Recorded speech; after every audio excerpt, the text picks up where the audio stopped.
Hi, I'm Eddie Obeng, and this is how daily I bring you a different people engagement tool, performance enhancement tool to help your life get better. But it's a focus on how to get stuff done, not what to do or why you should do it. Today, I've got a special treat for you. If you are involved in trying to get people to buy your products, if you're involved in anything like sales or trying to persuade people to use what you're doing or your services, PitStop is a way of actually getting into a more rigorous way of helping people to get access from and value from what you do. So let's jump onto Cube and I'll share with you PitStop. So welcome to Cube, where the sun is always shining, but not in this cubicle, which is the workshop generator, which is where you come to transform what you do normally face to face into Cube stuff.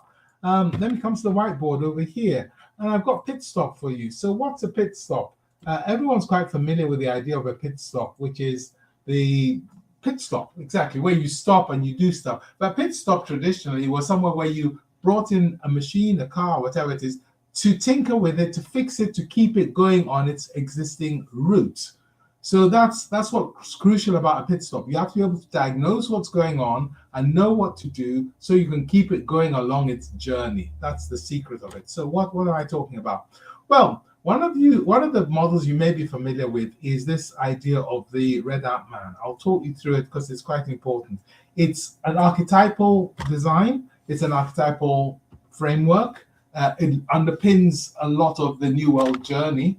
And the idea is there's this chap, okay, and what's happened is he would love to go to the distant, beautiful horizon. You can see he's yearning to go to the distant, beautiful sunrise, okay?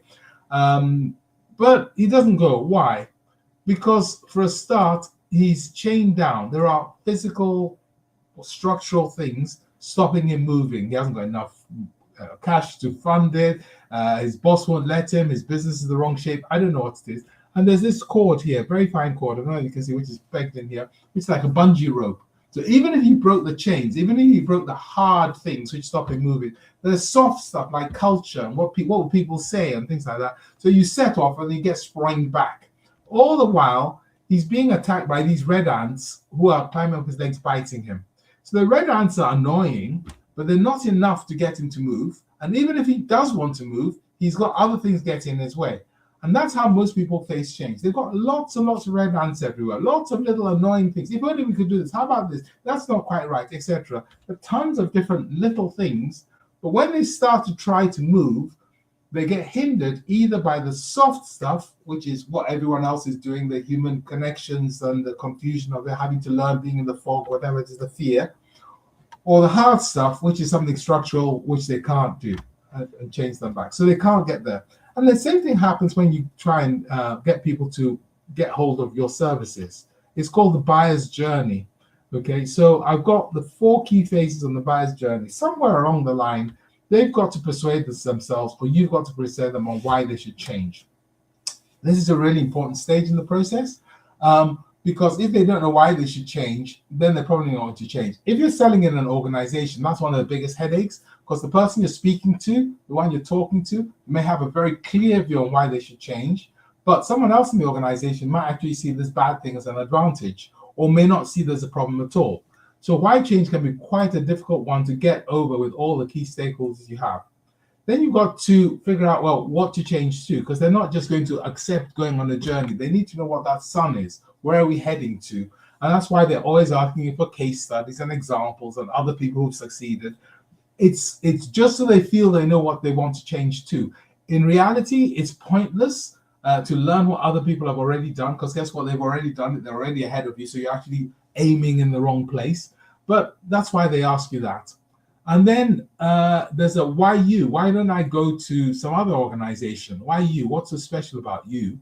And then why now? Why can't I leave it another 6 months? Why can't I roll it down to the next budget approval? So that's the buyer's journey. So this particular pet I put together with a chap called Bob Apollo, who I met at SCO in the old days, the Santa Cruz operation, which was one of the early tech giants. And Bob Apollo went on to set up a business called Inflection Point. And he really helps people with selling stuff and trying to get their performance up. And so we put this together. And those are the key phases in the buyer's journey.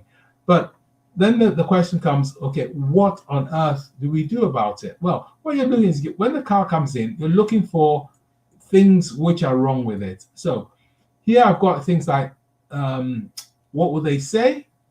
What will they say? What will they do? What will I see? So if you can figure out in advance what those things are on that journey, then you're in a good position when the car comes in, when the client comes in, when the prospect comes in, to be able to deal with them. So why change? What are the normal things they'll say? If you've looked at things like Mr. Mindset, you'll know that you can engage with people in different ways. The Mr. Mindset PET helps you think about people's mindsets. So if you're at the why change stage, they might say, well, what are the downsides of not doing anything? Or you might ask them, what are the downsides of not doing anything? But you need to think about what they'll say at that stage. When I'm trying to engage people, just for say keynote speaking, what I find is they'll often say things at this stage like, we can't carry on this way because the numbers won't work,